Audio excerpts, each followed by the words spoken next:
expect to see that particular day the fighters that have come through the ranks, taking part in previous events? We're hoping to see some violence, some really good fights, high-level athletes, well-prepared athletes that are now taking the sport seriously at professional level.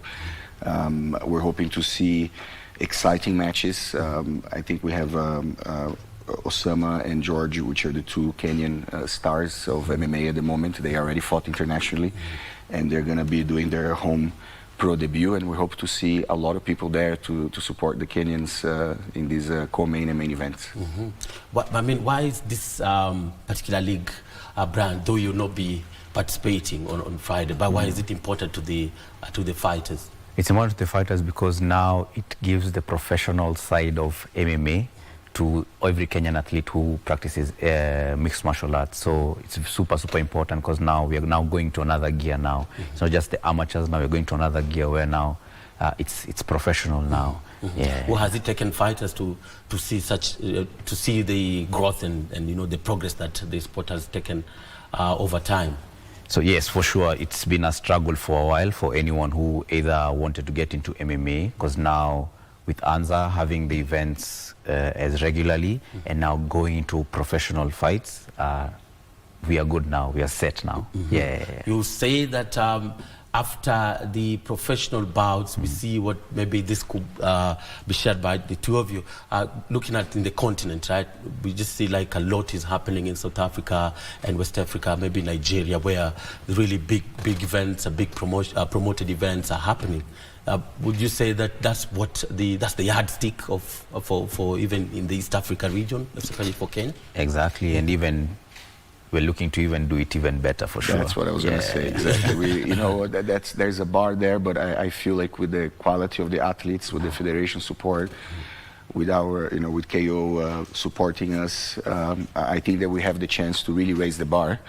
And why not do better than the EFC in South Africa or the AKO in Nigeria? We've been to these events. We know we've been to events also in Dubai and Abu Dhabi, where there's there's a lot for us to work towards, but why not set the standard in Africa for MMA here in Kenya? That's the goal. Man, where does that confidence come? You know, when you train and you do the hard work and you see the talent of the talented athletes that we have in the country, I don't see why we can, you know, aim higher than the South Africans and the Nigerians. And maybe what are they doing right? We know that they've been around for some time, but when did they start working?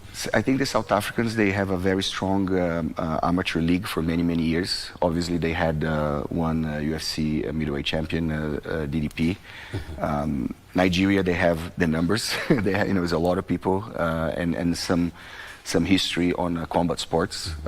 But I think that with the Kenyan also legacy in athletics and the quality of fighters from Kenya, I think we can be on par. So it's been a long time coming. For sure, it's been a long time coming. Yeah, what an opportunity for the fighters. Yeah, for sure. It's a very big opportunity for the fighters. Really change, or it has really changed the way they look at themselves, for sure. Yep. For Julio, maybe how deep is your passion for this particular sport, and looking at the experience, you know, how it has played to your advantage up to now? Yeah, you know, mixed martial arts has a root in Brazilian Vale Tudo, the origins of the sport. And I'm Brazilian. I've been practicing jiu-jitsu since I was a teenager, studying martial arts when I was 5 in judo, and kind of dedicated my life to you know, to compete and then to train, and now you know, help fighters fulfill their dreams. So it's a lifetime passion and dedication, mostly, you know, here in Kenya for the last 21 years. So now we're seeing the fruits of our labor. Yeah, it's promising. Indeed. Brian, was it automatic for you with MMA? For me? Yeah. So my roots are rooted in jiu-jitsu, and most jiu-jitsu players usually transition into MMA because that's the evolution of how the sport usually takes you into the mixed martial arts. So yes, I can say for me, I started in jiu-jitsu, but now transitioning into MMA, nothing to it for sure. Not for real. Yeah. And why do they say that jiu-jitsu it's complex?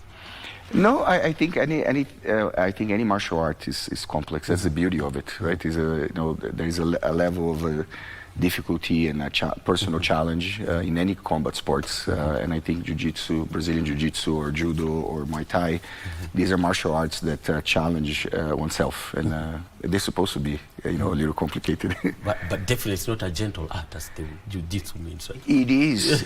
Why don't you come to the gym to try out one day? I'll give you a private class.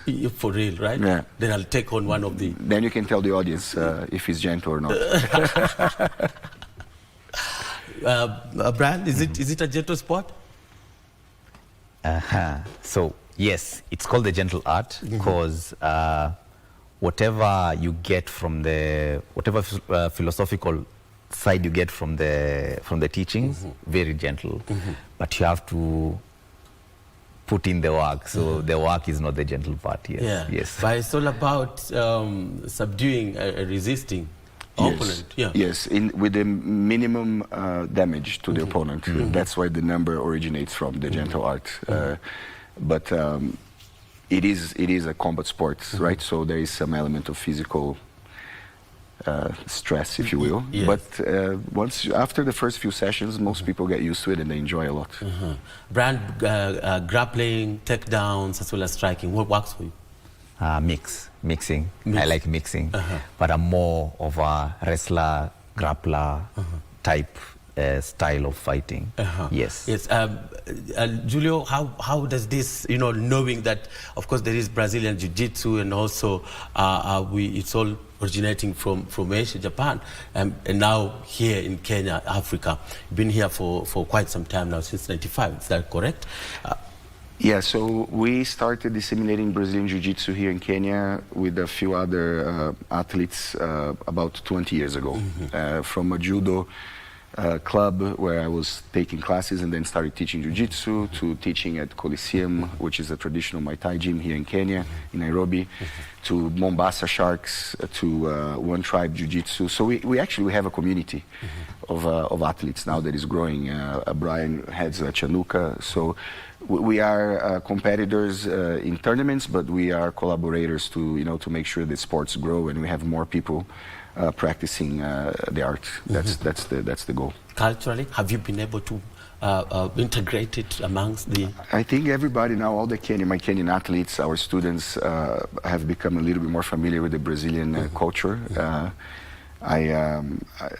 We try to not only exchange athletes to come here, more Brazilians. We had black belts coming from Brazil to teach. We take our athletes abroad from Kenya. So it's a beautiful exchange of culture through martial arts that I love to see and continue to see for the future. What impact, Brian, has it had on you? Super big impact for sure. So I started in 2018 in one of the gyms, One Tribe Jiu-Jitsu.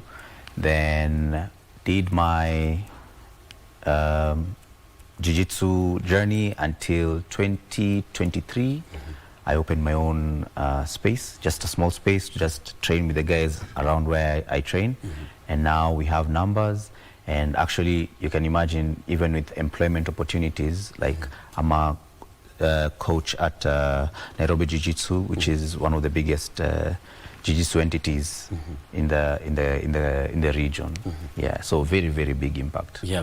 From when I started to now, super big impact. Yeah. And more to come from Chanuka. Yes, right? For sure. Why did you launch it? Why did you have to begin it? So my reason for starting Chanuka was finding a space that is close to where I am and teaching the guys that needed the skill near where I was. So found a gym, started teaching 2 of my friends. Then from then on, it just molded into something else. Yes. Julio, your history is well documented with Nairobi Academy. What would be the impact and maybe outstanding recognizable achievement that the Academy has had? Yeah, so we've I think grown now to a very well established gym. We won first place in the AJP Africa Continental Tournament this year, #1 in Africa. We placed 4 worldwide. Our head coach Osama was ranked #7 in the world professional athlete in Brazilian Jiu-Jitsu. We had we now are expanding to a new space, which is 6,000 square feet. with 10 full-time coaches, professional athletes, amateur athletes, hobbyists that want to learn martial arts and just get fit.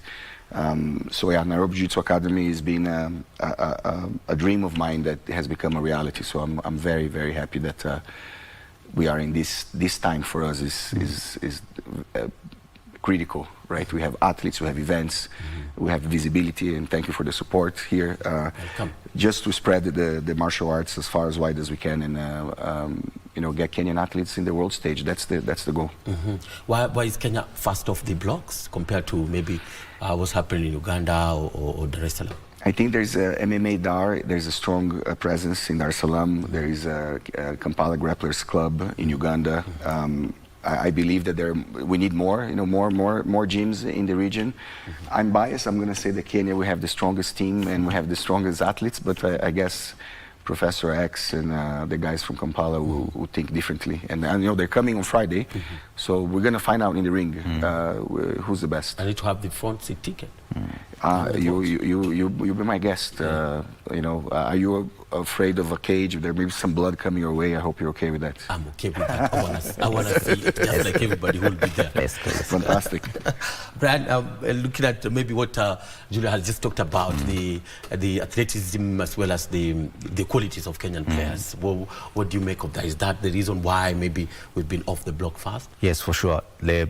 I think the number one quality of Kenyan players is intelligence. Like, they're super intelligent. So technically, they're the most sound technically around the region, probably even Africa. For sure, even in Africa, for sure. Because you can imagine with, let's say, like Osama, with him not being in the circuit for so long, and he's already 7th ranked in Africa. So you can imagine not being in circuit for so long, and you're already ranked as top 10 in Africa. So the intelligence is the first attribute that I attribute for Kenyan fighters or athletes. That's the number one. Then second, our just body mechanics and all that, we're gifted as Kenyans for sure. Yes, that's true. That's what you've seen for that's very true. More than 20 years. That's very true. African, you know, there were 3 African UFC champions at some point, you know, from Cameroon and Nigeria. The Kenyan athletes, and if you look at the marathon results in long distance and resistance, Kenyans are second to none. We want to harness that natural ability, that God-given ability of athleticism to now combine with technique and hopefully see Kenyans, you know, performing in the international stage. Yes, indeed. So the levels of maybe MMA, what are the main characteristics? So people could be talking just mixed martial arts. Maybe they could be wrestling, they could be jiu-jitsu, as well as, you know, what else? Muay Thai, boxing, karate. We have athletes from with Taekwondo background. The beauty of mixed martial arts is that you can have athletes from many different martial arts. So yeah. Yes. Brian, for you, what really worked for you when you're beginning, you know, and gave you confidence? Maybe the bouts that you won, was it the bouts that you won, or the discipline that took you to the gym, the commitment? So for me, it's the camaraderie of the people around me. So that's what made me feel like I need to continue and do my stuff. On Friday, we know that there could be a good number of people who will be coming, for this being a first pro event, right? What's running in the mind, and how you want for it to come out the following day, you know, people to remember it? I would like to be an epic night of incredible fights between professional athletes, the highest level in East Africa. I would like to see the Kenyan athletes performing well. I would like to see the crowd enjoying themselves, because, you know, the events are usually, you know, a lot of fun. And for people to be, you know, the athletes to go home safe and perform well. That's what I would like to hear in the news the next day. Nice one. Do you expect to see a lot happening? So yeah, I'll be in the cage with most of the guys because of officiating. So good luck to all the best to all my fellow athletes, Kenyan athletes. This is going to be a banger of an event for sure. Yeah. Why not in the ring? Why would they bring the cage? Yeah, mixed martial arts, you know, transition from a ring set up in 1993 with the UFC when the cage, the octagon, the famous octagon was created. It just gives another level of excitement because, you know, in a ring with the ropes for wrestling, you know, people can, you know, fall out. Yeah. In the cage, there's nowhere to go. You know, even if you want to escape, there's only one way out of that cage. Memorable fight for you when you're still getting to the cages? I think that, you know, I had a very fun boxing fight in Kigali years ago, which I remember fondly because it was in a parking lot of a car wash. And to see an event now taking place in Kenya in a proper event, proper location, with production crew, with music, with entertainment. It's such a long journey to see what's happening now, and I really want everybody to come and check it out. Brian, favorable fight, memorable fight for you? Probably my debut amateur fight, unsanctioned, unlicensed MMA fight. But that was like the top of my performances. I love that because I finished the guy in 1 minute. In what? But people had paid to see longer fights. Yes, right? exactly. So. Yeah, what happens to the guy who loses a fight in one second? Is he serious? You know, you have to come back again, you know. And then in MMA, it's just as much as it is fighting, it's chance as well. So you can show up that day, probably you just didn't show up correct and you get beat, but you always show up to win, for sure. Yeah. You have to stay, you have to know that your mind has to be there. Show up to win, yes. No time to slack or lose the focus for even a second. Yes. But from your perspective as a player as well as a commissioner, what will, you know, get the game growing to the next level? Whatever is happening right now, that's what we're in the correct timeline, for sure. Whatever is happening right now is, and it's fast-tracked. This should have taken way longer. It's in that period of time that ANZA has existed. Yes, it has really changed the dynamics of MMA in the country. Exciting times for the players. For sure. I mean, in Nairobi only? So no, ANZA has people from Kisii, from Mombasa. We had an event in Mombasa, so you can imagine, like, it's the whole country. Yeah. Julio, maybe what next now? What must happen? Keep happening. Less policy as well as structure. Yeah, I think that, you know, visibility from the media helps a lot. Support from the Ministry of Sport for the federation helps a lot. People watching the events and coming to the events also is important, and we would like to travel with ANZA to Western Kenya to find some big Kenyan guys, you know, and travel around to show the sport to more people and get more young people into the sport. That would be the next steps for us. How easy or how difficult will it be to get the preferred ones, you know, the natural? It's not easy, but, you know, once people watch the fights and people get inspired to try, you know, a lot of people became fighters because they wanted to go and get fit, or wanted to learn how to defend themselves, or wanted to try something new. There are many reasons why you might become an aspiring, you know, professional fighter. But, you know, it's human nature. Both men and women today are becoming fighters, and MMA is growing. You know, it's the fastest growing sport in the world. So there's a good reason for it. What do you think has really caught the flame for MMA? I mean, it's all over right now, and it's really a sport that favors black people. Yeah, I think they're excelling in it. It's the excitement, the excitement element of it. I think MMA, you know, having two athletes, trained athletes in a cage. With very little, you know, rules. There are many rules, but MMA gives the chance to show who is the best martial arts artist, and that is very cool, right? If you're a boxer, if you're a jiu-jitsu fighter, if you're a karate fighter, go into the cage and then prove yourself, right? That is very appealing for a lot of people. I think that's what is making the sports very popular. Yeah, apart from Osama, maybe other great prospects. Brian as well is here. Yeah. I think George is fighting as well. George Okumu, he's a promise, you know, from Kenya. We have from the amateur, I think Hassan from Uganda is doing extremely well. He's undefeated.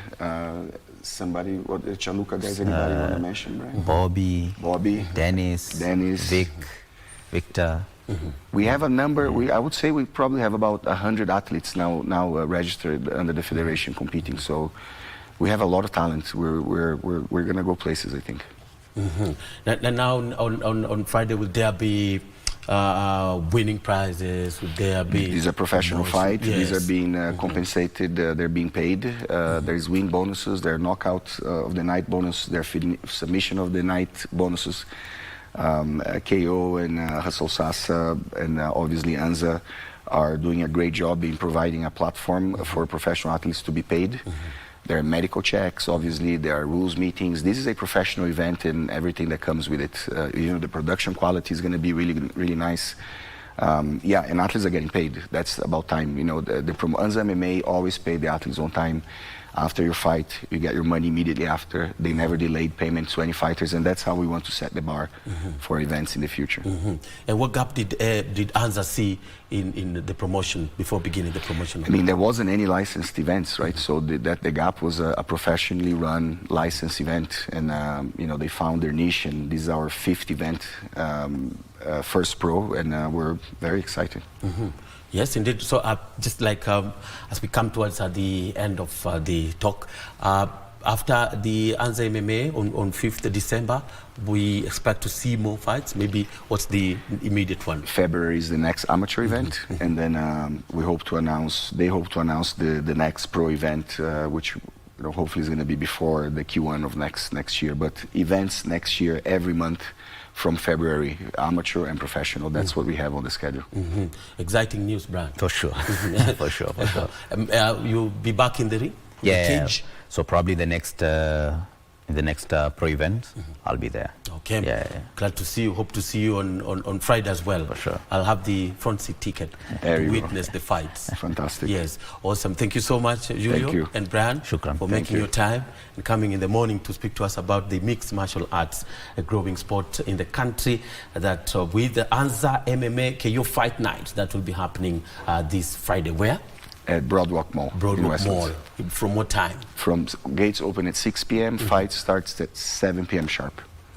Yes, indeed. So make your way there. 5th is this Friday. There'll be first pro MMA fight in the region, actually, in East Africa. And Kenya is leading the line, championed by Julio, who has more than 20 years of practicing and hung the boot in 95 as a fighter, but, you know, now growing the sport. And he's the founder of Nairobi Jiu-Jitsu Academy. And Mr. Brian Muni, who is still a fighter and is a commissioner with MMA and also an active athlete. Thank you so much for making your time. Up next, we'll be speaking to one Moses Mbudi, as well as coaches Patrick Owino and Praxidi Sagala on the preparations for the forthcoming Anoka Games. But focus will be on the beach volleyball. Remember that the Anoka Games are happening this month. From next week, yes, we'll be on Zoom interview and also later on engage Austin and Hazel, who are freestyle footballers in the house. But stand by for the break. We'll be back shortly, but we'll leave you with this particular recap of the Ulinzi and Bandaris, the battle to 1-1 draw during the Premier League match. So don't go too far. We'll be back with more. Lakini wanakuambia utapata wapi muda wa kufunga mlango ndio uende kufukuza mwizi. Kwenye kijisanduku inawekwa ile, geuka!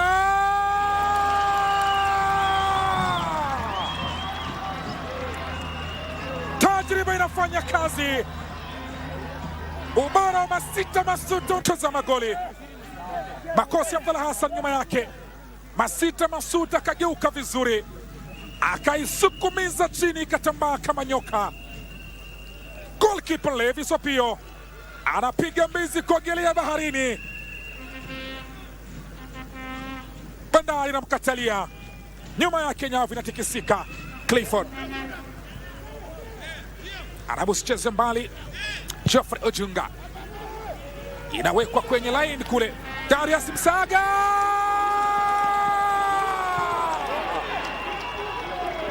Darius Msaga Mnyambo, akili ni nywele, kila mmoja wanazake kichwani. Alichokifanya Darius Msaga, nywele zake ni masharubu na ndefu, pasi ndefu, akajipenyeza vizuri, akamgusa kideu cha Andrew Otunda. Otunda akampisha nafasi. Darius Msaga Mnyambo, guu akiwa dhahabu wa kushoto. 1-1.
poa, tumepata chances.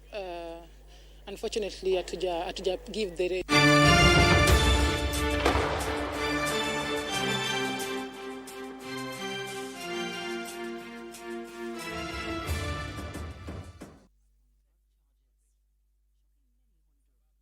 Yes, and welcome back. This is the Sports Check with me, Bernardo Okumu. Glad to have Mr. Moses Mbuthia, who is the chairman of the Kenya Volleyball Federation Beach Commission. Karibu sana, Mr. Mbuthia. Good to have you again, right? A lot is happening on the beach, right? And as we speak currently, there is the national team that's in camp. Maybe quickly we can just begin with that and tell us how many players are in camp. And we know that they're preparing for the forthcoming Anoka Games. Yeah, 8 young ones. Let me first say jumbo to everyone in KBC. This is our main studio that tells us what is happening in Kenya, more so on beach volleyball. I want to say the young ones are already in Mombasa, ready and eager to do better than what they did in Bujumbura 4 weeks ago. And that was in Burundi. We had the same team because we are now focusing on a junior team, under 17. If you are to turntable for the Olympic 2028 or 2032, these are the ones that we are supposed to look at. So in a nutshell, we have the young ones down in Mombasa being trained by Olympian, that is Black Cities, and Gaudensia is also participating. We have Patrick Owino as the coach, head coach. And also we have Oduri, the former captain of the national team, as the team manager. So they're set, I must say. Yes. Talk about the selection. Where did you get the players? We know that it was recently introduced in the school games. Yes, this year, right? we have a very efficient team of team that does its own research based on one, the media commission, the coaches commission, the referees commission, and they sit down and go across the board. They were there in Kakamega. They were able to tap talent. Remember, this is under 17, and it was not easy. So they condensed and concretized the few 8, and we hope that they'll be good to go. Some of them are coming from Kwadanse, wengine from St. Patrick, wengine from Cheptil. So quite a number of them are from Cheptil, I must say. The boys particularly. What do you make of their quality, of the players that were picked? Well, they're young, and the agility and the passion that they have and the enthusiasm is showing a lot. In fact, one of them plays for the Endoas, which is the new recruited team from Eldoret. And what he did, I must say, it was a one-man show game between him and the KPA. And he defeated the KPA. I mean, and I know that later on... One of the players that is. Yes, I know that maybe during this particular session we'll be talking to Praxidis and Patrick. Yes. But what kind of quality do Praxidis, having been at the Olympics as well, herself, and Gaudensia, who's the assistant coach, being on the technical bench? Experience the best teacher. And so when you're dealing with somebody who has made it both conventional and beach volleyball, that's the best person to handle this junior. But I think you'd rather get it from the horse's mouth once you get in touch. Sure, yes. Sure. And of course, you're the one who gave them the work, right? Well, the Kenya's Volleyball Federation National Executive, including myself. Yes. And maybe for what kind of milestone will it be for the team, the young ones, to perform well? Well, as we are talking, this team has been sponsored by Kenya Volleyball Federation, and the 6th day expires today. We expect the National Olympic Committee to take over and have the team still continue training in Plaidin, Flamingo. I want to thank the general manager, Mr. Baja, who gave us that field, and also the Big Tree, where the 2 teams are training. So in a nutshell, I want to say here that the team is set. And we also want to invite them to Muhuru Bay. If they can get an off for 2 days, they come to Muhuru Bay, where we have a homologated tour. These young ones have already started earning points, because anytime you play a homologated tour, you earn points. Yes. Yeah. Well, in Muhuru Bay, maybe what what kind of competition do we? Yes. expect, how important will it be for? We have for the first participants? time the Pinyiru Raila Odinga Memorial Beach Tour in Muhuru Bay. And ours will be a curtain raiser for the activities that are bound to take place in Migori. Last year it was in Siaya, but now we've gone down to Migori. And we shall still go further to about 60 kilometers or 50, where we have the Senye Beach in Muhuru. You understand what a bay is. And we have got very fine sand. I have personally gone for a visibility study there, and we give them a clean bill of health. So the activities in Muhuru Bay, I want to thank the county government of Migori under the leadership of the former minister of sports, that is Ochiro Ayako, with his very dedicated team. They are very ready to host us there. And of course, teams have already started registering, because you have to compute this and put it in the website of FIVB. If it is homologated, the headquarter must know who is playing and where it's being played. How relevant, how important is it to the teams? As I have mentioned, it is a homologated tour. So anybody who participates in that tour earns points. In fact, rumor has it that the Ugandans want to use the Migingo route to find their way into, because when you're playing at Muhuru Bay, you are able to view the Migingo. And don't forget, there are 3 Migingos, not one. Yes, sure. Yes, we have one in Kenya, one in Uganda, one in Tanzania. Yeah. Yes. Which one? The famous one? Because there's one that's there's totally one that's steep and nobody has occupied it. But, those but there's a rock that everybody fights for. You and I know what we are talking about. One is owning an island, the other one is owning water. Yeah. But now we are not interested in that. We are on the shores of Muhuru Bay. That is where the activities will take place. And one thing, when Okumu, I noted, in Muhuru Bay, we have the Professor Odhiambo, who is very ready to host us there. We have the locals, and majority of them are from the other side of the island, that is from Bita, the Abasuba. So we have everybody, and Migori is a cosmopolitan county. We have guys coming all the way from Okuria. We have the Somalis. We have the Kikuyu. Name it. It is a tour that will involve everyone. Our team is already on the ground advertising the tour, and there will be goodies that will go by it. Those who will win, they will have some cash award. I have managed, sorry to say, to get some good other goodies. Like, for example, a winner will have to get a night at Windsor Hotel and Golf Club, at least for a night. The other people who are also giving us the vouchers, like your neighbors here, that is Lillian Towers. We also have Sankala. We have, the former Fairview, that is the Best Western.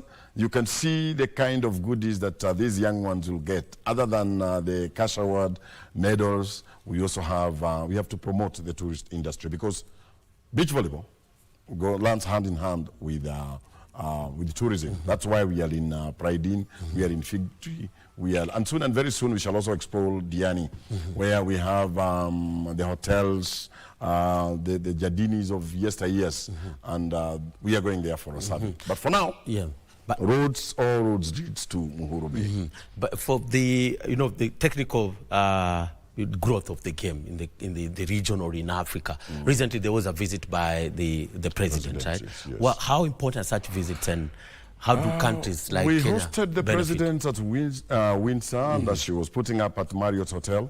And in this case, we want to say that we're very grateful, because she had a one whole day session with us at Windsor Golf Club, where she was she promised to send some balls and nets. And also she was very excited about the venue, where we shall be setting up a beach court in that hotel. You and I know very well that you had an activity there last week that you covered for cross country. These hotels are now opening to the public, where now we have that conduit between the people living in the adjoining area and what have you. In a nutshell, what I wanted to say, for Muhuru Bay, I want to promise those who will participate, because they're coming from far and wide. Don't forget, last week we opened another beach court in Sangaro High School in Nandi, in the interior part of Nandi. And the principal of the school, the deputy, the games teacher, and one young one that we trained from Gambia 4 weeks ago managed to set up a beach court. And some of those boys that we're talking about from Cheptil are training from there. So we are opening up. Don't forget, we were also in your place the other day, and we opened one in that bay that you and I know. Chase Bay. Chase Bay, yes. So this is there's a game that is growing. We also want to ask those who can also help us in setting up beach courts. And definitely, as the local federation or commission, intensifies efforts to make the sport more popular, and also this goes with the training of more officials to take charge of the sport. So far now we have more than 25 trained coaches. We hosted an international clinic or course, which was done by a gentleman from Spain. And he was able to train 23. We had 4, and they all passed the exam because of the interest that they have. They were doing it at Strathmore University, where we have a beach court for practicals. So there is that training. Other than that, we used to have only 1 referee for volleyball. Now we have 4. We have taken Judy the Tarus to Gambia.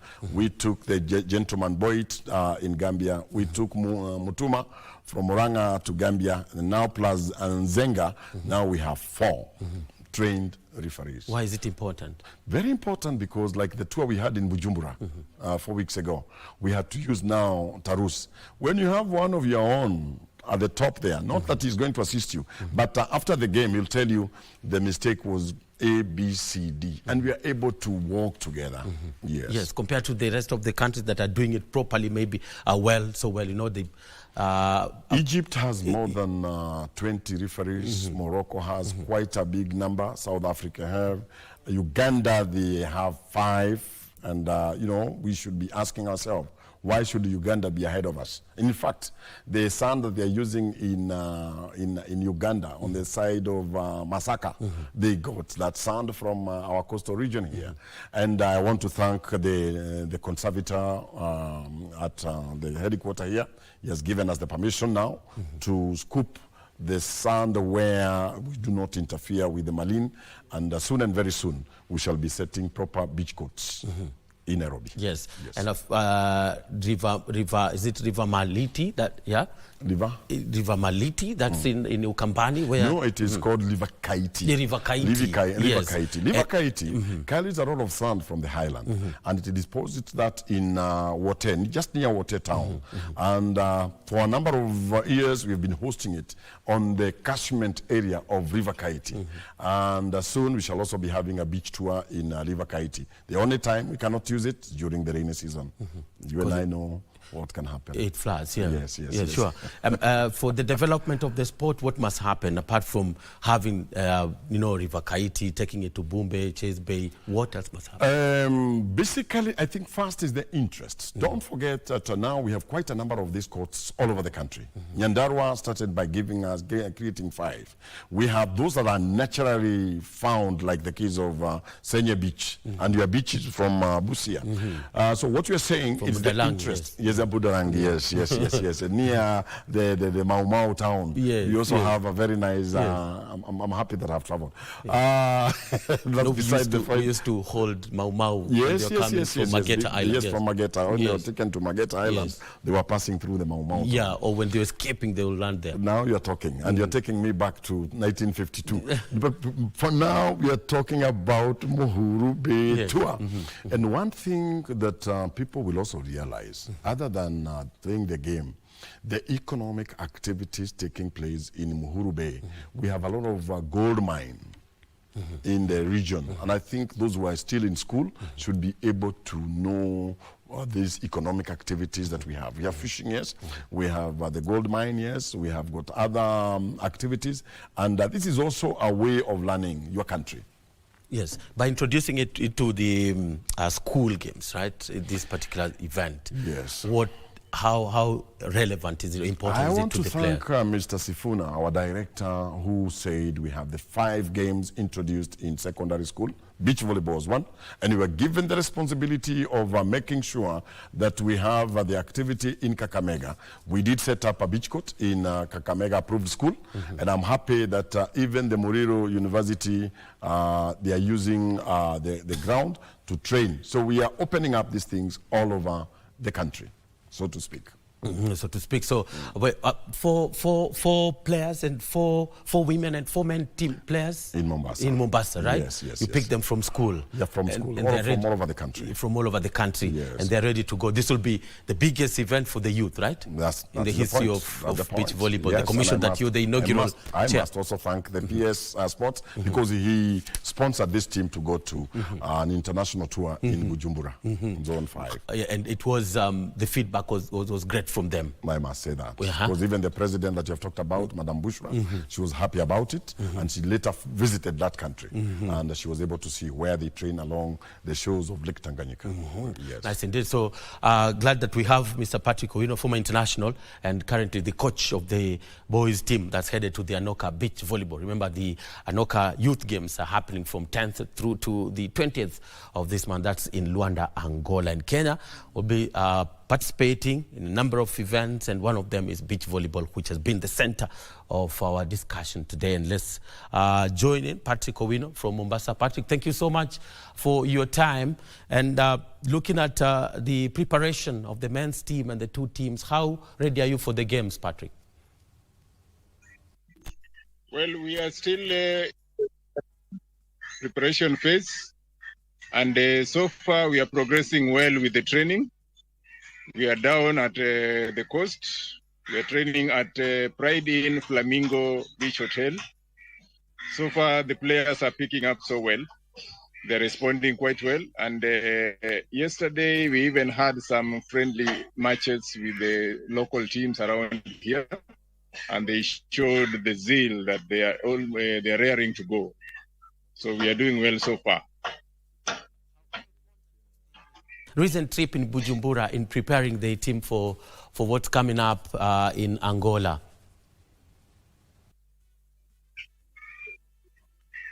Yes, we were in Bujumbura, though unfortunately we had gone there without any initial training for the boys and the girls. But they learned the hard way. They learned by participating in the championship without any training, with just some orientation that we were doing briefly before the start of the matches. But the boys and the girls showed that they were able. They were improving with every game. So that gave us the motivation that they are going to perform, given the chance of training the way we have it now. They are going to perform well in Angola. What would you say about their confidence now, since they've now been introduced to really what they should know heading into the games with just less than a week or 8 days to go? How ready are they in terms of getting the basics as well as just perfecting on the skills?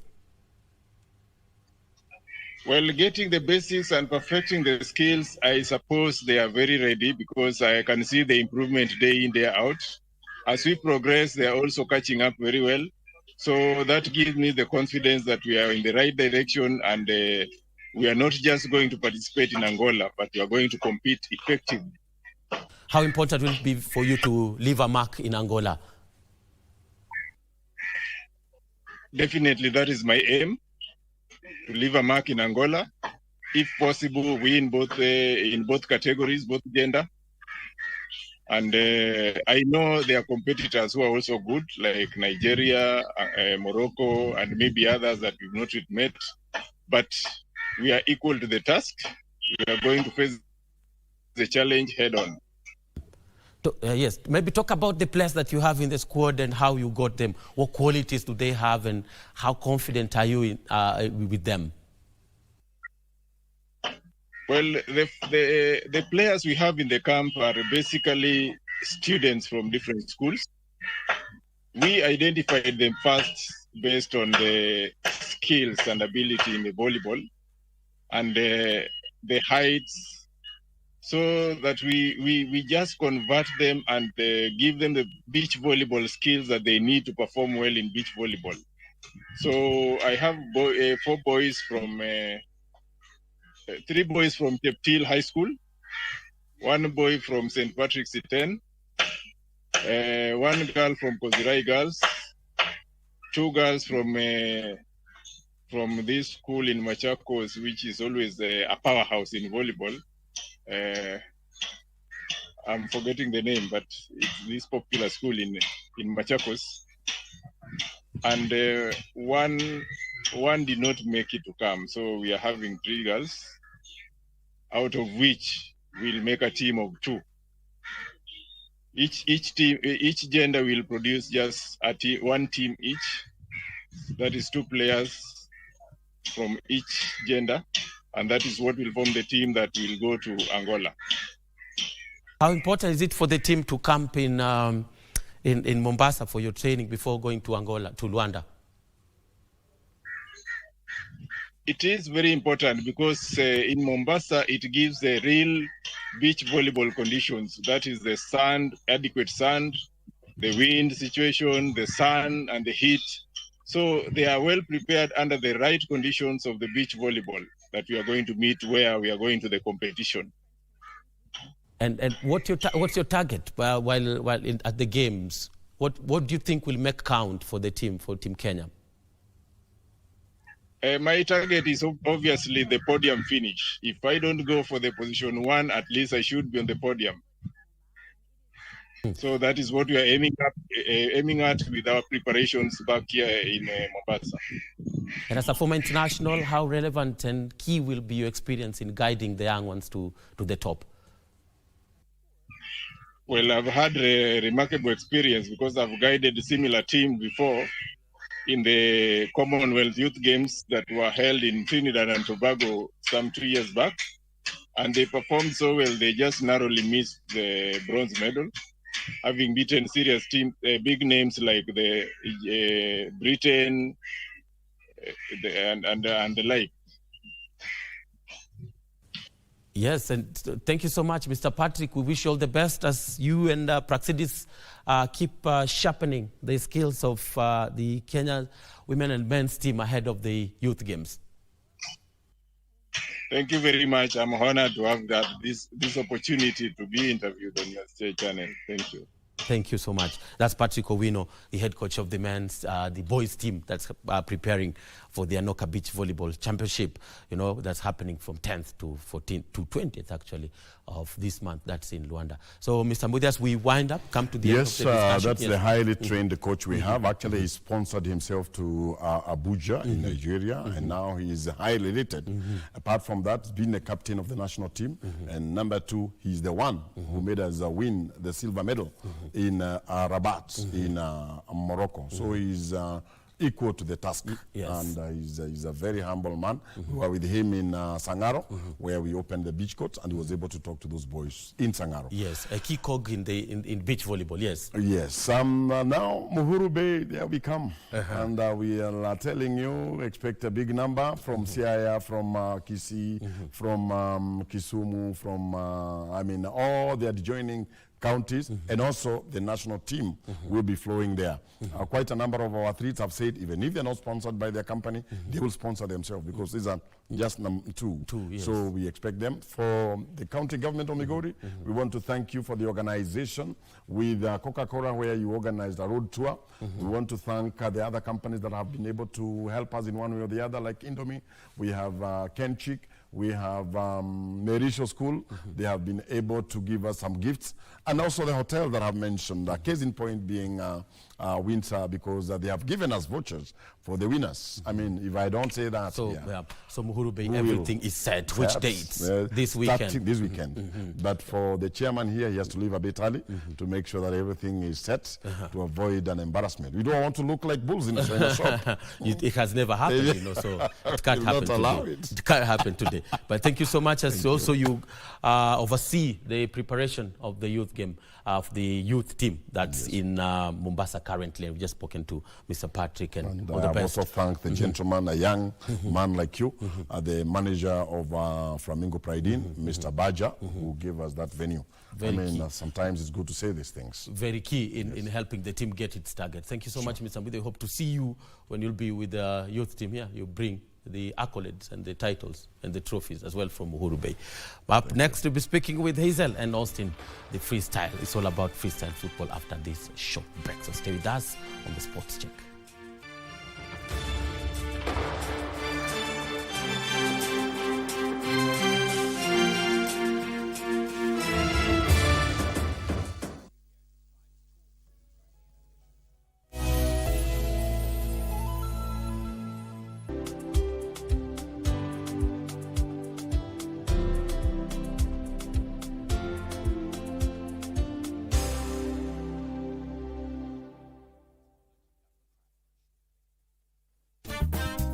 We will open a powerful dialogue on prostate cancer and the vital role that women play in early detection, support and recovery. Increase in the frequency of passing urine. It can also cause, particularly during the night, the frequency can be more. Like difficulty in passing urine, any physical obstruction in passing urine. So these are the main signs and symptoms of prostate cancer. I had a very supportive wife, very supportive family, my children, and very supportive employer. Yes. Let us communicate as much as we can, because they will not, in most cases, men will not start a conversation about a sickness. Being physically active, avoiding obesity, good diet, so reducing the red meat intake. Nini unafanya hapa kwangu asubuhi? Unaona huku nje, mimi nilikuwa na kuangalia security. Toka. Kuko aje huko metoka? Hajiji tunasiti kusukuma gurutumu la maisha na nyinyi mnaburuta. Ingawaje mmetuachilia. Ashita sa maisha sile simenichapa woi. Hebu nielezee shida zako naweza kukusaidia. Utaniosea manguo. Sawa. Nini wewe? Nikwambia utasikia palanda. Celebrity amevunjiwa nyumba. Si ungetisha boa basi badala ya nyama. Unawezaje kuja kula pesa nyama ya mteja? Na ni bon mbaru. Ile nafaa kufanya Nyama moja ndio unashinda ukisema mawakili. Wakili wanakuwa busy. Okay, tell me. Tell me you're not dating her. Tell me you didn't leave me to be with her. Tell me, Marcelo.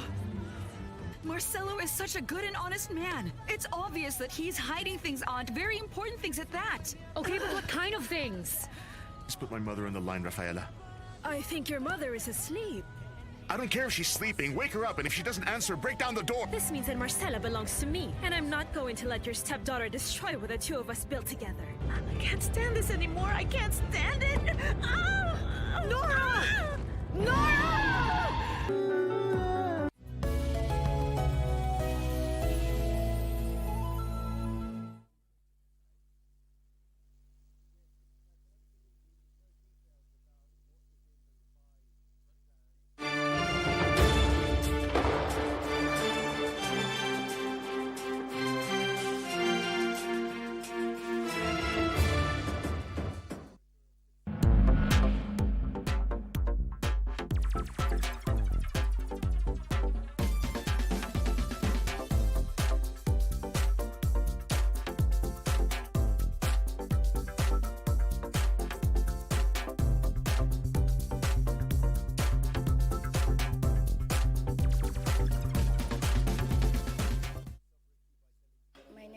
Elizabeth Kasidi, and I'm 10 years old, and I stay in Kitale, and my school name is Kitale School. I love chess because it's an interesting game that helps me to improve my psychology, and it helps me to know what to do in life. My favorite subjects at school are maths, home science, English, and PE. I love them because, mostly I love PE because it helps me to be physical fit. For a tournament like this, like it has a long-term game, so I have to stay for long, so it helps me to be physical fit. One day I was just murmuring around. Then at school I saw people playing this game. I asked what it is. Then they told me it's a game called chess, and it was so interesting because I went to ask my dad what's chess, and then my dad was so happy and he told me that he used to play it when all the time. So I wanted to try that thing. Chess helps me in school because it like in maths it's easy for me to calculate because I'm used to calculate on the board, and it's really good because sometimes I always get high grades in maths. I always train very hard before a tournament. Actually, my teachers at school always complain because I put more focus in chess, but I always try my best to work on my studies too. I always do chess early in the morning, and then afternoon I always play some little bit of games, then I start studying. My mom is a teacher at my school. My dad is a chess coach, so my dad helps me sometimes with the school works, and my mom always helps me too with school work. So when I have problem with chess, I go to my dad, or maybe my mom is not around, I go to my dad and he helps me do the academic work. I've won a lot of tournaments. Mostly I've won several. We went to Ghana and I got a silver medal. We two played the finals. I was a position 1. We played the qualifiers. I was position 1. And there are more other tournaments that I always get a good medal in each category. Actually, the only medal that I've never got as bronze. I only have gold. The only silver medal is from Ghana. The first one was I was just starting chess, I told my dad to pay for me the tournaments, so I got position 2. My dad was so happy because actually I was just being told how to move the pieces and everything, and they just told me full spade checkmate, so that's what I used to do, and then I won. That's the way I won the tournament. I've won so many tournaments, but the one who I always love is the first one because that tournament was amazing. We ate good things at school, and it was good because I had to win a gold medal for my first time. Chess is not only for boys and girls, and people say that boys are stronger in chess, but it doesn't matter because it matters to the psychology, and the more you can meet the boy and you start fearing. And it's always like this, that when a girl beats a boy, it's like a miracle, but it's not a miracle. It matters with the strength, who's stronger. I'd like to say thank you to my coach, Coach Ben and Coach Hugh. And I'd like to say thank you to my parents for supporting me for this whole time. And thank you so much.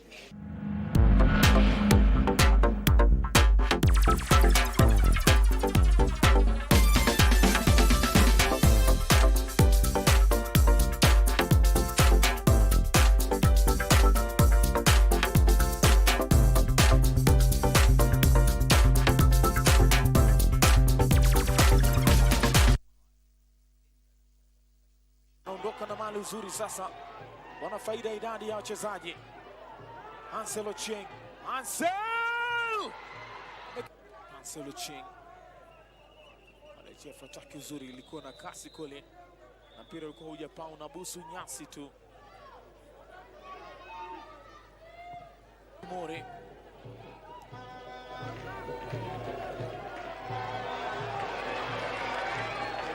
Fika pembeni kwake Joseph Kuloba. Kuloba natoka megongana. Douglas Ng'ang'a amekata Edward Masembe. Ilikuwa tayari mpira, alileta pale akatoka kwa upanchi wa kwanza, alinyanyuka kwa haraka na alikuwa ameuficha Douglas Ng'ang'a Kamau, lakini Edward Masembe baada ya kuweza kumpita kupambana na mali Kibeta ameipata Eden leo kwake Kuloba, ametana kwa Daniel Ng'ang'a Kamau.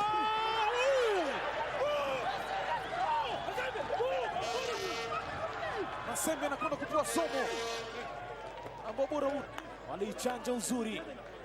Edianolo Kuloma akamwandalia Daniel Ng'ang'a Kamau kule alipoificha kwanza. Alikuwa makini Bob Cedric, akaipangua. Good goalkeeping anaifanya Daniel Ng'ang'a Kamau kwa faida ya AFC Leopards. Kwenye kutumia mguu wa kushoto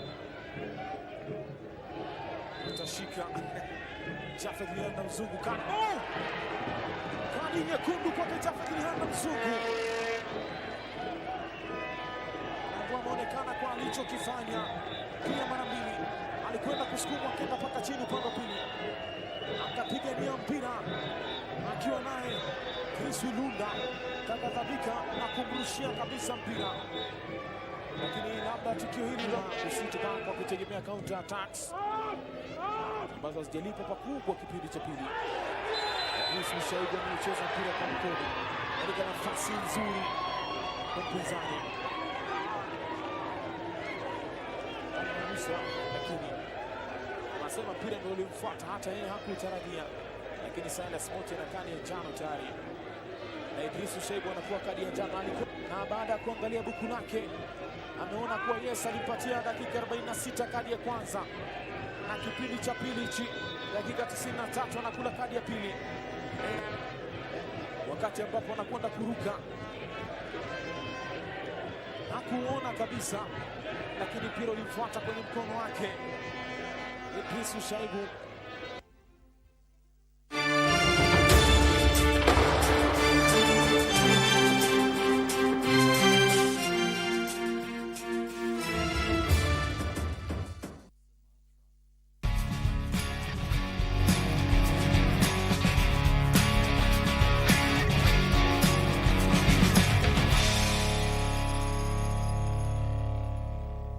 Florence Wasike has done it all in athletics. She has been to the track as well as field events in a combination that has seen her stand out for Prisons Kenya, where she works up to date. I started running while in school, and even not in school, I can confess that I started running while in my mother's womb. Because when I became a student, I was an athlete, I was trained, I was nurtured. Until now, I'm still in athletics. The University of Nairobi graduate continued with her ventures to star in several championships, among them these African Games where she won a silver. My most favorable and memorable race was that in Melbourne, Australia. It was my first outing in Australia, and it was I was a young athlete, and in fact I was the youngest in the team. So it was my first experience in Melbourne, Australia, and I made it up to the semi-finals. That one encouraged me to make it, to push on until I went to 3 Commonwealth Games. I have attended the All African Games. I'm the silver medalist in African Championship, and I know you are there with me. You can attest to that. And even in the heptathlon, I did it also well. So I'm happy where I am now. Wasike specialized in the 400 meters and 400 meters hurdles event, with the hurdling event still attracting fewer female athletes in the country. Those days it was tough. Nowadays I see like it's like it's easy. Long time ago, until you qualify, it needed a lot of training, it needed a lot of nurturing, it needed a lot of discipline, it needed a lot of training. You do all sorts of things, and above all, discipline mattered a lot. So nowadays, I don't see much competition, but I'm very happy because it has begun, and it's the first time that our teams are going for the World Championship in relays.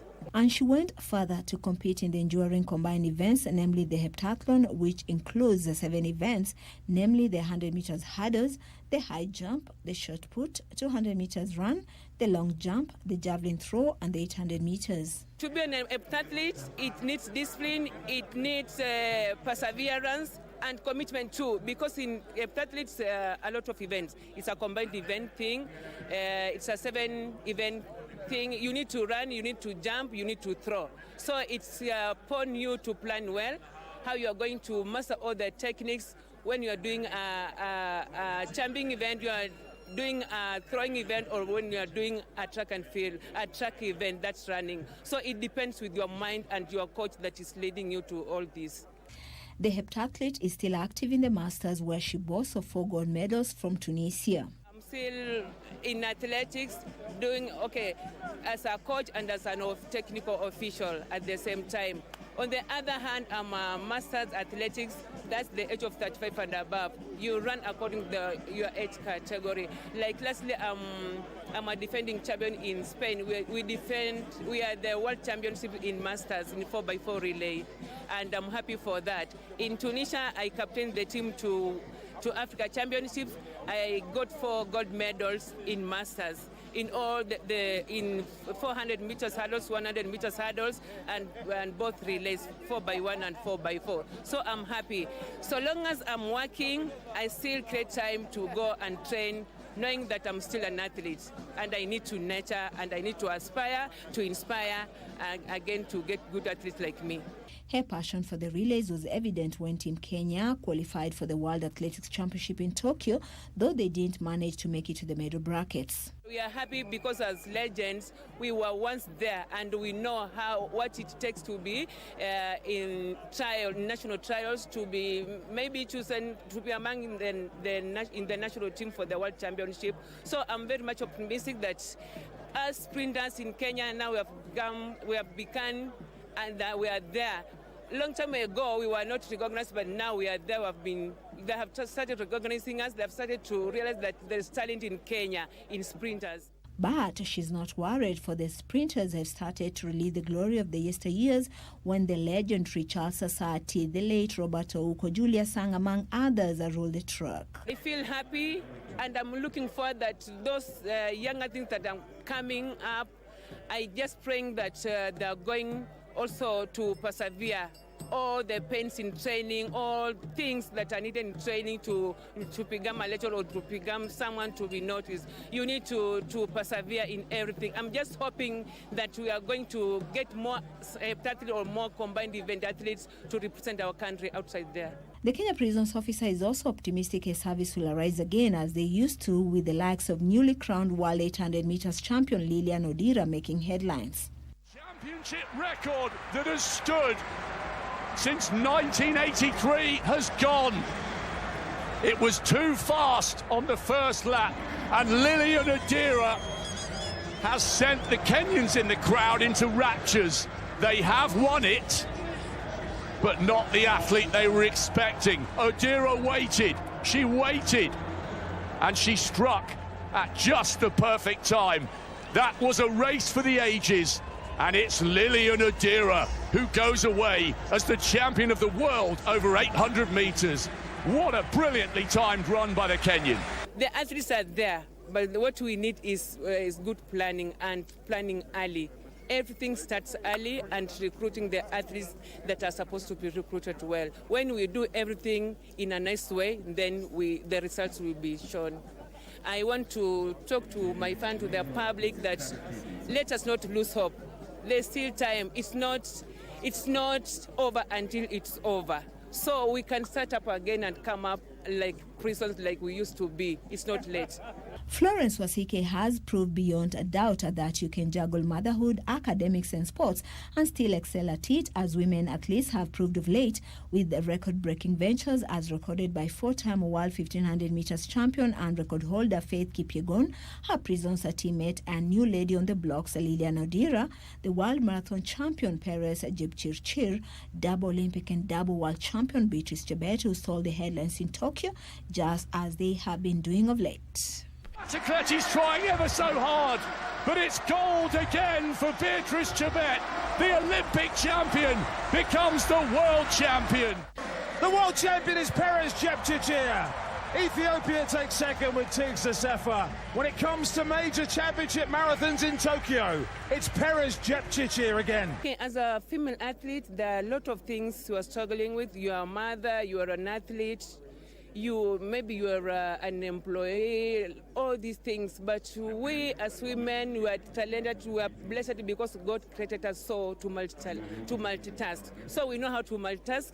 You can be a mother, you need to take care of your family, you need to maybe to go to work, you are needed maybe by the country and to do a lot of activities, but we need to plan. God created us with extra mind to persevere and to multitask. That's why as women, we are strong and we look forward for the best in everything, even to help men.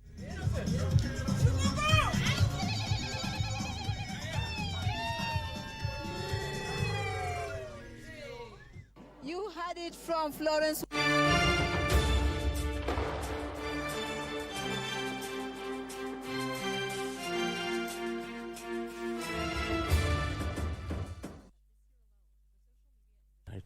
Yes, and welcome back on the Sports Check. Time for us to engage with Hazel and Austin, the freestyle footballers, national champions. They did retain their respective titles on over the weekend during the Predator Challenge. Karibuni sana, Austin and Hazel. Good to have you on the Sports Check. Thank you for having us. Austin, beginning with you, how was it for you to retain the title? How easy was it for you to retain the national title? It was amazing for me to retain my title because a lot of training every day, hard work in the sun, you know, it came and I know it paid. Yeah. I see your videos. I follow you on several socials, and you're always like with the ball, you know, on top of buildings, on balconies, everywhere. Yeah. So this is the effort that you put in for you to get the result that you got. Yeah. Hazel, how was it for you to retain this particular championship, knowing that there was an increased interest from participants this time around, especially in your category? Yes. It was, I will say, it was not as easy for me. It was difficult, especially mentally, but I'm glad that I was able to retain it. Like Austin said, we train so much, and for it to be rewarded feels very amazing. What fueled maybe the win, the crowd? How were you able to put your act together during that particular championship? I know being nervous is usual, right? For any performer. How were you able to do it, especially in the midst of a huge crowd at the archives? Well, I think for me, my strategy is always to understand, to watch other players and what they're doing and try to one-up them, I would say. And also just try and calm my nerves, remind myself I've done this before, I've trained before, so I can showcase my skills and I am deserving of this win. Austin, was it easy, especially one-on-one? It was won by somebody else, right? But at the end of it all, you did take the title home. Yeah, it was not easy because, Oliver is an amazing freestyler. We have been with him training together. And I didn't know that I would beat him. But thanks to God and everything, training hard, I made it to be the champion. Yes, indeed. And now this particular championship maybe fuels your ambition for more to come. This year's kind of over, but now what next? What does it set you up to? Oh, okay. So for me, I'm not aiming for this Kenyan competition. I'm really aiming to go to the world finals to represent Kenya. For Hazel, I mean, what worked for you? We know that there are a number of tricks that you did that are involved, right, in this particular sport. But what worked for you? For me, my strategy was to just do what I know best. Because at first I was trying to include new tricks, but then it was a bit windy. The pressure to retain the title was also there, so I decided to simplify it, do what I know best. And maybe having begun as a basketball player before COVID and injury, you know, how did these two factors gravitate you, hold you, or guide you towards freestyle, influencing you to pick up freestyle football? It was actually a big coincidence. I am an only child, and freestyle football is a solo sport, so it worked perfectly for me. I love sports. and getting a sport that I can do by myself at my own time, I feel like was just perfect. So that's why I picked up on freestyle football. And I feel like I also wanted to challenge myself, like, what do you mean I love sports and I can't juggle a ball? So it was more of a challenge than picked up freestyle. Yes, indeed. Austin just finished Form 4, right? Yeah. And now the world is under your feet. You know, two-time national champion. You've been in several competitions in the continent and also across outside the continent, that's in the globe. But you picking up freestyle football is a story to behold because it's an injury that ruled you out. Yeah. You know, before freestyle, I usually played football at school. Yes, I was playing number 10. But from there, I got a knee injury, which made me to stop playing football, like almost 1 year. But after that, COVID came, then we had nothing to do at home, like schools are closed, so what next? So yeah, we have phones, what can we do with our phones? So yeah, just scrolling on YouTube, I saw a guy called Arland Fageli from Norway. That guy had beautiful stance of doing tricks with the ball, and that inspired me a lot. Like I had a ball at home, so like, okay, so if he can do it, maybe also I can try and do those tricks. So after, like, I took a ball, just trying to juggle because I knew how to juggle, tried to do around the world. It was not easy. It took like 2 weeks doing the around the world. I didn't give up, continued training until I became the best. Yeah, and around the world is your around the world trick is your favorite. Yeah, around the world is my favorite trick. Hazel, blocks are your favorite? Blocks are my favorite. What does it consist? Well, it's very technical because you have to put the ball between your knees, between your ankles, and flip it up, and you have to use both legs mostly. Unlike around the world where you have to use one leg, I wish I could show it because I feel like I feel like it's easy to show. Sure. And maybe how did some of the early influences like Leah Lewis have on you? Oh, I loved Leah Lewis because she also started her journey a year prior to me. And what I loved about Leah is she started also when she was a bit older, when she was, I think, 23. So to me, I felt 23 like... 23 is older? Okay, compared to Austin. Austin started, I think, at around 16, if I'm not wrong. I started late at around 22. And seeing Leah, I was like, okay, if she can do this, I can also do this. I think it's just more of how determined you are. If you set your mind to something, you will always achieve it.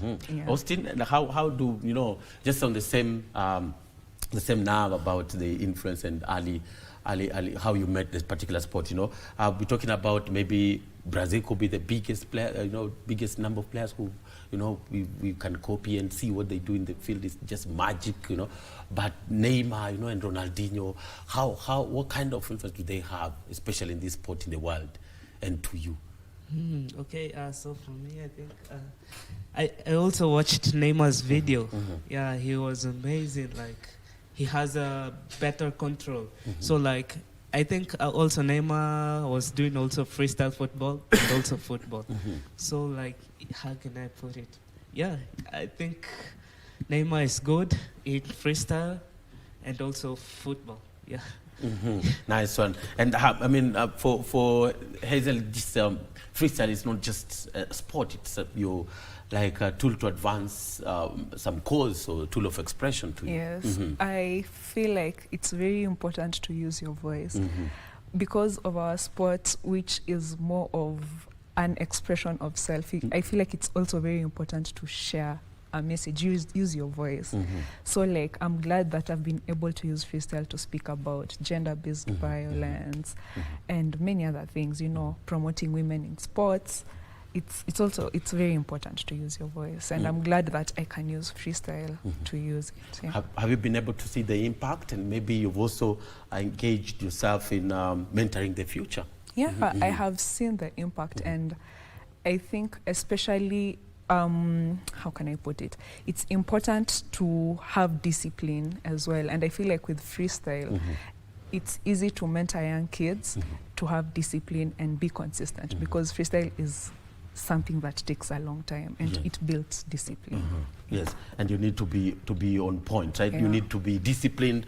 You need to follow the guidelines, and Yes. really you need to be committed. Yes, right. committed. Austin, you know, we've said this already, but with where, you know, with school now done, you know, your football career, freestyle football career kicked off, you know, before school. Now the future is boundless. That's right. Yeah. So yeah, my main aim after school is just join University of Nairobi. I hope so. The results be good. Yeah. And also to continue with freestyle football. Also to travel around the world, sharing my art with people. Yeah, and inspiring more people. Yeah. And maybe, I know we've been talking, Hazel talked about the blogs and how they are her favorite, and Austin talked about around the world trick, right? So Austin, maybe we can take this moment, you just like walk and you show us maybe the basics of this particular art. You know, it's an art, it combines art, athleticism, and everything. Just come and take this particular sport. Okay. And as Austin maybe goes to show us, maybe you talk about, Hazel can speak about the transition, how they are so important during a competition. Well, transitions are very important because they show flow. They show flow, they show your style. So yeah, you can transition from upper body to lower body to seats. I hope Austin will show us all those tricks, so that you can see how transitions are really important. And you can be the commentator. So he's going to do the begin with the obviously the upper block. Let's see. We'll see. Austin. Look, let's do your thing. Do your thing. Okay. So that's around the world. That's continuous hop the world. Yes. Then that's upper body. It consists of many tricks. That's around the moon. Yes. More of upper body.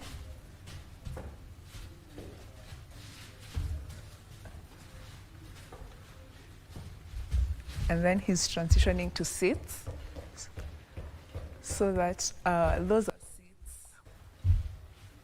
Then now those are soul juggles. He's putting them on the soul.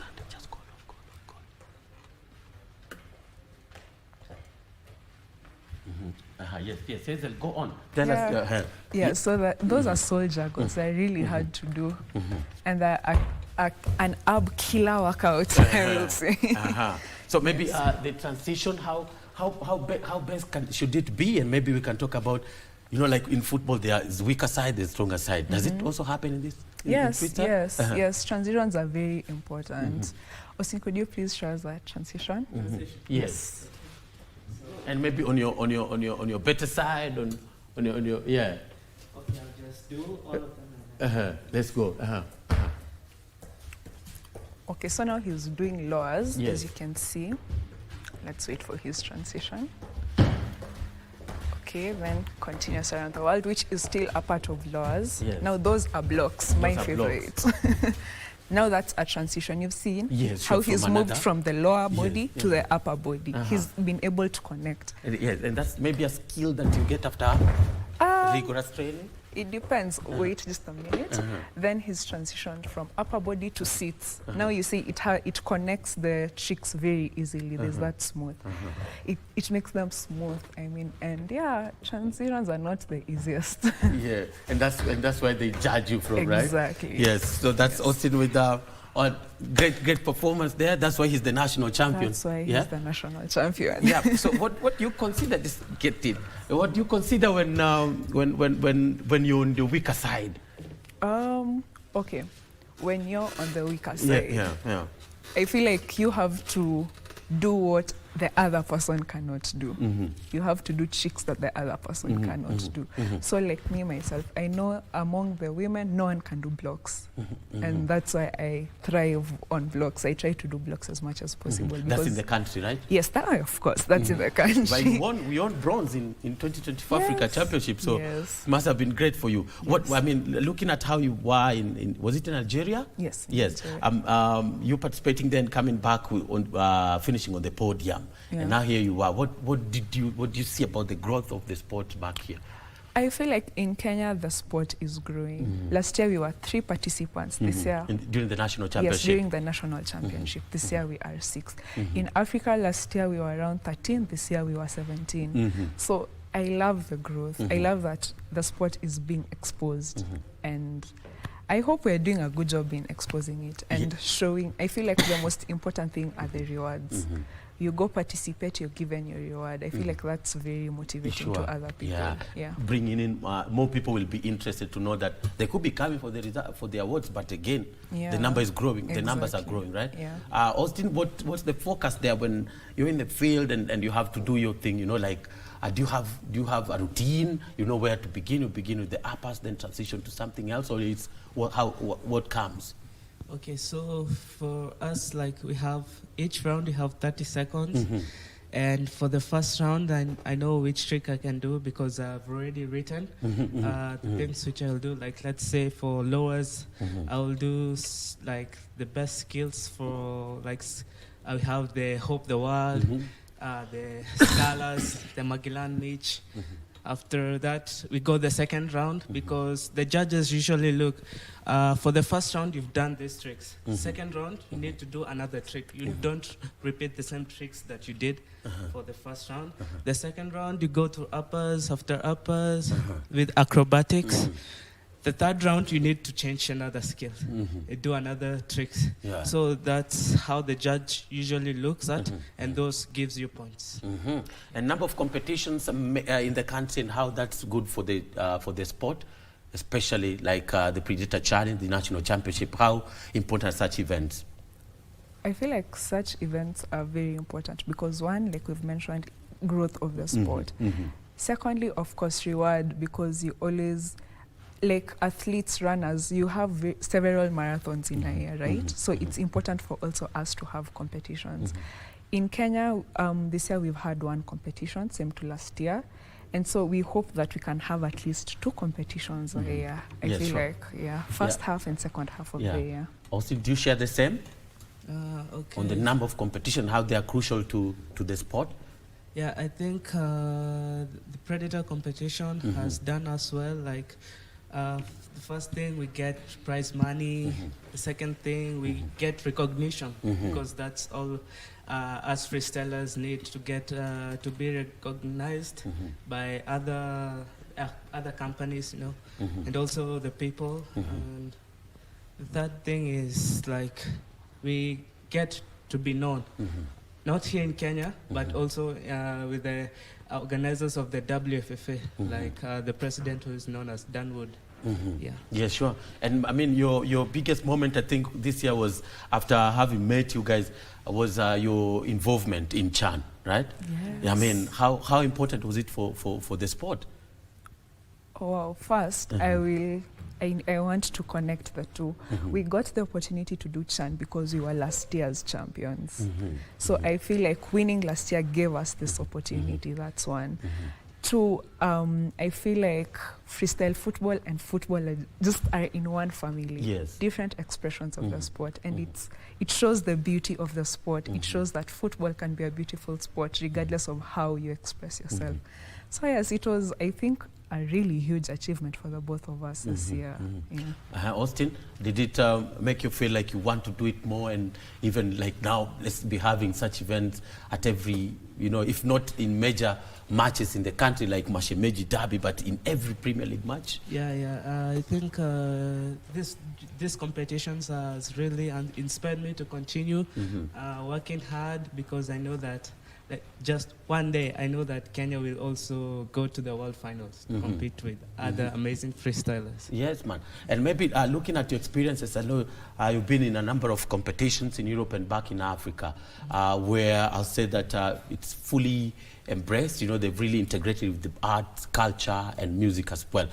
In looking back here, where we are slowly picking up the game and you know, just hoping that one day we'll be there. But what must really happen for it to be part of the urban culture, because it's an urban sport? I think for the first thing is we need to have like a lot of more competitions. That's how freestyle will be really recognized. And the other thing is also to build our social media brands. Yeah, I think those will help us to achieve more. Sure. Do you agree, Hazel? Yes, I agree. In addition to that, I feel like the Kenyan Premier League needs to embrace freestyle more because, for example, in the English Premier League, you'll see freestylers always do like halftime shows, etc. I feel like even 60-second show, you know. Yeah. Exactly. Even like one thing that I saw with a country, I think AFCON, that was in Morocco. I can't remember. No, the women's. I can't remember. In Morocco, they had a station where freestylers were welcoming, you know, the fans. The fans. Yeah, and they do like, you know, can you do this trick? Just appearances. I feel like it's very important. And in addition to that, we also need a federation because a federation will create that system of the sport, like every other sport. So yeah. How has the absence of it maybe affected your progress as well as maybe the opportunities out there? I feel like we lack systems. You know, when there's a structure, you know, like, okay, competitions happen this often, we have shows this often, but we lack that. So I feel like we're just floating, you know, trying to create opportunities for ourselves and maybe waiting for people to support us through our social medias. So having a federation will create the system where it's easy to, you know, get sponsors or like and get opportunities. Who to answer questions. Yes. And if the money is coming in, and where does it go and how is it accounted for? Because right now with no federation, I think it's a little bit challenging to achieve all that. But back to your craft, maybe how does learning from others, those who do it maybe perfectly, or your peers, help you be better? It really helps because when I first started, I used to train with Austin and Oliver, who was the first runners-up men. And I feel like when you train together, you understand the techniques of the sport easily. You understand how to move your body, how to move your legs. So I feel like it's very important. You grow. What do they usually say? When you want to go far, go together. When you want to go faster, go alone. When you want to go far, go together. So. And maybe, Austin, does it, you watching others, clear doubts, if you had any? No, I really didn't have clear doubts when we were competing. Because really thing which I looked to other freestylers is like they are really repeating the same skill, which the judges need you to, like, you need to have different skill. Those 3 rounds. Those 3 rounds, right? So that was an advantage for me. Your proudest moments, I know you've been to Prague for competition, Sweden as well, but what's maybe the proudest moment? Was the first time you went through freestyle football to international competitions? What was it? Yeah, it was really amazing because there was this European people who came to Kenya to sponsor Vivat Messi project, which they needed to collaborate with the Kenya National Theatre. So yeah, they needed the best male freestyler age around 16 years to 22 years old. So that's how I got the chance because they called me and interviewed me. Yeah, I was not really good in speaking English. Yeah, but I'm really trying to know how to speak English, and and that's how I got a chance to travel abroad and meet amazing freestylers like Daniel Prazak. They wanted you to speak Shakespeare English or not? My really like at that time. Now my English is really improving a lot. Those years I was not really good in speaking English. My English was really bad. Yeah, so I'm really trying to read more books know how to speak English. And listen to music. Yeah. And follow culture. Yeah. Hazel, Africa Cup, Africa Championship maybe was the biggest moment for you? I feel like I have two big moments. In terms of reward, they've all been amazing. I think going for the African Championship last year, getting bronze was amazing. Defending my title this year was also amazing because I did it on my birthday as well. So on 28th, right? Yes. And your family was there too. And my family was there, so I feel like that was also amazing. On a personal level, I feel like the sport is really becoming rewarding to me because I'm getting opportunities to mentor young kids. For me, I feel like I don't want this sport to end with me. I want to inspire also the next generation to pick up the sport. So I've been able to mentor young kids. In particular, I'd like to shout out Deft Touch Football Club in What's the name of the coach again? Coach Melo. Coach Melo, yes. Yes, Coach Melo. He's a good friend of mine. I've been able to mentor his kids and I'm grateful. I'm grateful that I get the opportunity to use, my talent to inspire others. Yes, indeed. Just as we get towards the end of the discussion or the talk, what's your signature trick and now what next? Oh, my signature trick is the pixie. I love the pixie slap. I don't think that's very well known, but it's my favorite. What next? I feel like this year brought a lot of competition. And one thing that I love about competitions is that iron sharpens iron. Once you see that competition is there, you want to do better. So for me, it's improving my skills. I want to learn new categories of skills so that next year I can do better. I want to be back in the African Championship next year. I want to, improve. Last year I got bronze. Next year I want to, get second or first, and of course retain my national. Yes, indeed. 1 second for you, Austin, before we go. Just 1 second. Yeah, okay. So for my favorite trick is the Magellan Mitch. Yeah, that's really amazing trick, which I really love. And also what I want to tell other people out there, if you have talent, just use it. You never know where it can take you. Like me, freestyle football has taken me places. I've traveled a lot in Europe. So if it takes me, even you, it can take you. Just believe in yourself and trust God. Yes, indeed. Thank you so much, Austin and Hazel, for making your time, and thank you for watching Sports Check. Let's do this again. I'm Bernardo Okumu. Enjoy the rest of your viewing.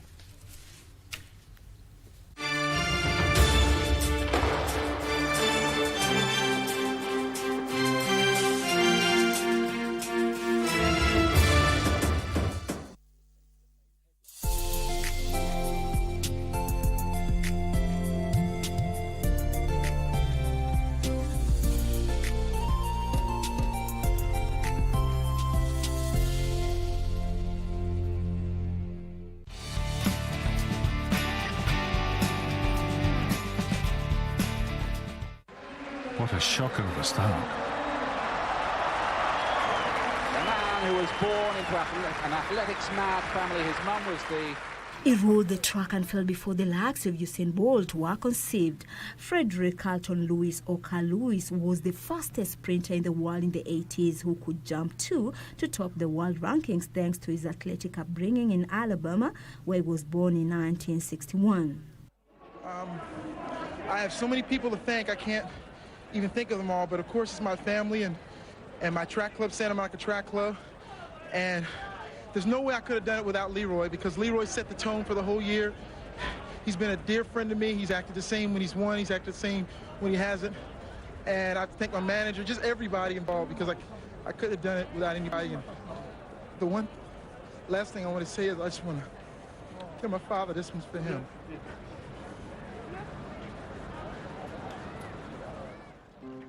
He began competing in the long jump to rank among the best as a junior before he made his way to the senior ranks, where he'd also joined the sprints list. In the 100 meters, that elegant showman Carl Lewis was high-stepping his way to a world... Carl Lewis became the fastest man on track in 1981 when he clocked at 10.00 seconds in the 100 meters and 8.76 in the long jump. 2 years later, he won 3 gold medals in the Helsinki World Championship in the 100, 4x100 meters relay and the long jump to repeat the same feat in the 1987 championship in Rome. At altitude. Now they're back at sea level. Calvin Smith.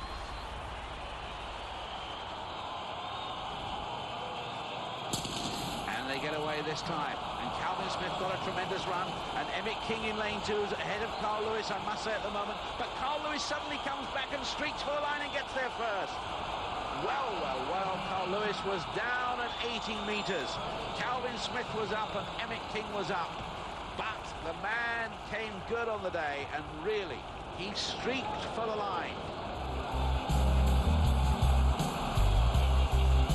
We'll see how we got on in the relay later. But for now, enjoy his first attempt in the long jump. He did. You knew.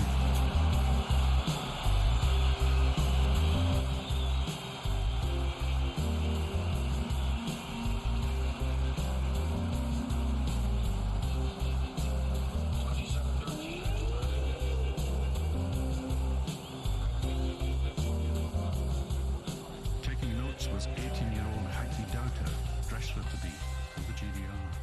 Clearly a fan.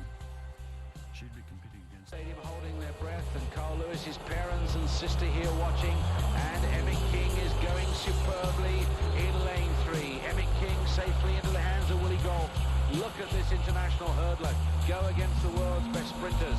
He's taking yards out of Christian Haas, the West German sprinter, and he's given the baton safely to Calvin Smith. What a runner around the bend is Calvin Smith, and already the American squad are in the lead. And looking good at Italy and the Soviet Union, but Carl Lewis has the baton, and unless he falls over, the 3rd World Championship is his.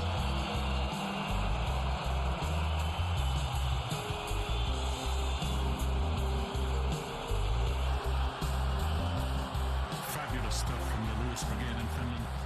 But let's leave the last word to Sergei. He, however, failed to defend his long jump title in Tokyo in 1991, but won the 100 meters and 4x100 meters relay. 90, 8 meters 90, 8 meters 90.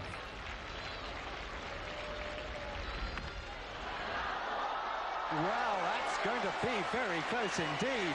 A magnificent jump by Carl Lewis. Let's look to see the wind, or the wind's over the limit. What a shame. It's 2.9 meters per second. These fantastic conditions here. It won't be a record, whatever happens, but how far is it? That's almost as important. Carl Lewis, he started with 8.68. The wind was below the limit then a big no jump, then 8.83. The wind just over the limit. He's very interested. Never before have we seen such a display of long jumping, even by this man.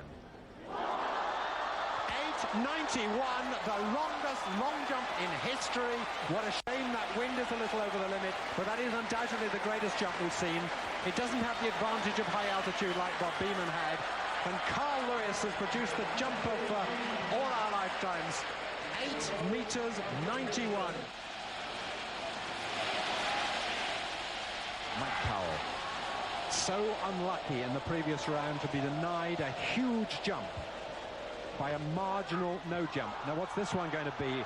Well, it looks like 9 meters. What's flag's going to be raised?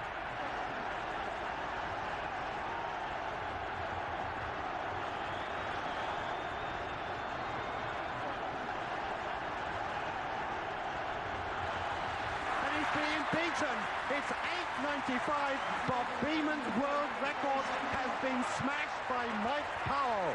5 centimeters added to that historical jump made nearly 23 years ago in the high altitude of Mexico City. By then, he had collected 6 gold medals in the Olympics, with his most remarkable feat in the 1984 Olympics, where he won 4 gold medals in the 100 meters, where he clocked 9.99 seconds, the 200 meters, where he clocked 19.80 seconds, which was an Olympic record, and the 4x100 meters relay, where they clocked 37.83 seconds, which was a world record, and the long jump, where he leaped 8.54 meters.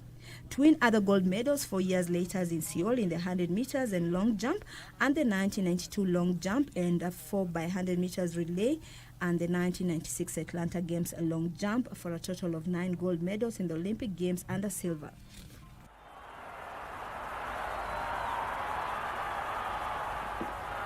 Oh, what a good jump. Absolutely spot on the board, and he allows himself a little smile. Such speed, and the way he converted that speed, and the end result, a jump way, way over 8 metres. 8 metres and 54 centimetres, 28 feet and a quarter of an inch. The world champion and now double Olympic champion. Lewis looking unusually solemn.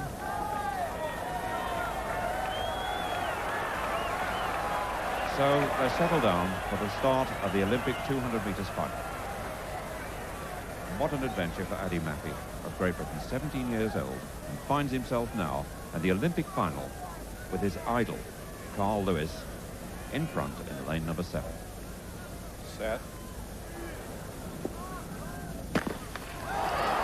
Beautiful start, they got away very smoothly. And Carl Lewis is away and round the bend. Carl Lewis leading and being chased by Silva of Brazil. It's Carl Lewis all the way. Kirk Baptiste in second place. In third place is Jefferson of America. On the near side, Silva of Brazil. And Lewis wins this. Baptiste is second, Jefferson third, and Silva in fourth place. And 19.81. A new Olympic record. And that is gold number 3.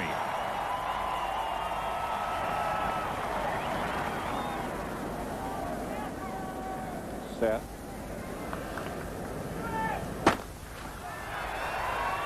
Canadian flyer there from Ben Johnson. He can go a bit too. That's making the gap look great between him and Daley Thompson. But he's cut back on the Americans, and the baton safely there in the British team. The Americans now beginning to move. But the Canadian going well, Tony Sharp. Ben Johnson and Tony Sharp pulling the best out of the Americans. Mickey McFarlane safely got the baton from Donovan Reed.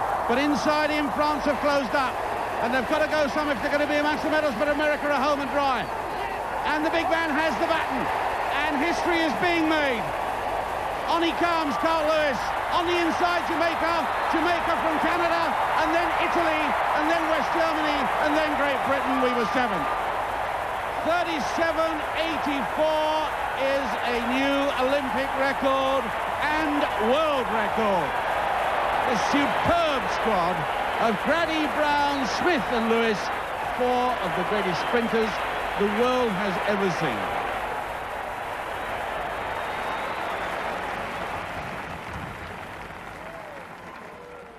He was the first man to run a sub-10 second 100 meters on the low altitude with a time of 9.97 seconds in a meet in Modesto, which he later improved to a world record of 9.93 seconds and 9.86 in 1991, which stood for nearly 3 years and which was his personal best too. He kept his #1 ranking for a while before he was challenged and later overthrown by Canadian Ben Johnson, who later tested positive for steroids use, and Mike Pearl in the long jump, where his PB was 8.91. Fredericks, Mahorn, Antonov, Truobal, Goromikin. The men's world championship 200-meter final. Carl Lewis started to lose his dominance as a result with the new athletes on the block, who included Michael Johnson. He retired in 1996, having been accused of doping too during his time, but no action was taken on him as he was found to have no intent, according to the investigating committee. It is sensational stuff. Frankie Fredericks is in second place. Oh, Johnson's won it. Johnson's won it. Frankie Fredericks got the silver. It was close for the bronze. 20.01. He smashed the championship record again, and he's got his world gold medal. Despite all that, Carl Lewis was one of the greatest sportsmen of his century and Olympian, who's one of the only 3 athletes who have won a gold medal in the same event in 4 consecutive Olympic Games, and that's the long jump, after he had equaled Bob Beamon's record of 4 gold medals in the Olympic Games. The Americans in lane 4 with Cason. He ran a very fine leg in the heat, and he's done it again here. And the baton change is a bit iffy, but it's okay. The Americans going well. This is Leroy Burrell towards the outside. France and Britain in a real old battle there. The Italians are going quite well. Good change over to Dennis Mitchell that time. The Americans have the lead. Towards the outside, Jamaica going well. Italy there.